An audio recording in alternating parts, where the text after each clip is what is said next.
i7 ગુજરાતનો અવાજ। નમસ્કાર દર્શક મિત્રો, i7 ન્યૂઝ ગુજરાતીની સાથે હું છું આપની સાથે પાયલ બામભણિયા। તો જોઈએ આજના મહત્વના સમાચાર।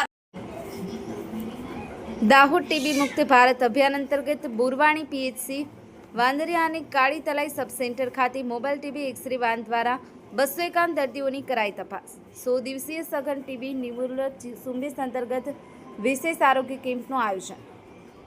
દાહોદ તાલુકાના બુરવાણી પ્રાથમિક આરોગ્ય કેન્દ્રના વાંદરિયા અને કાળી તલાઈ સબ સેન્ટર ખાતે 100 દિવસીય સઘન ટીબી નિર્મૂલન ઝુંબેશ અંતર્ગત વિશેષ આરોગ્ય કેમ્પનું આયોજન કરવામાં આવ્યું હતું, જેમાં કુલ 251 શંકાસ્પદ દર્દીઓના ટીબી એક્સરે ટેસ્ટ કરવામાં આવ્યા હતા।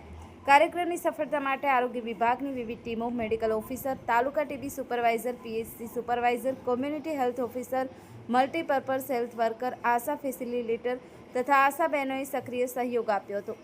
આ પ્રકારના આરોગ્ય કાર્યક્રમો દ્વારા ગ્રામ્ય વિસ્તારોમાં ટીબી જેવી ગંભીર બીમારીની વહેલી તકે ઓળખ અને નિર્મૂલન દિશામાં મહત્વપૂર્ણ પગલાં લેવામાં આવી રહ્યા છે, જે ટીબી મુક્ત ભારતના લક્ષ્ય તરફ દ્રઢ પગલું સાબિત થશે।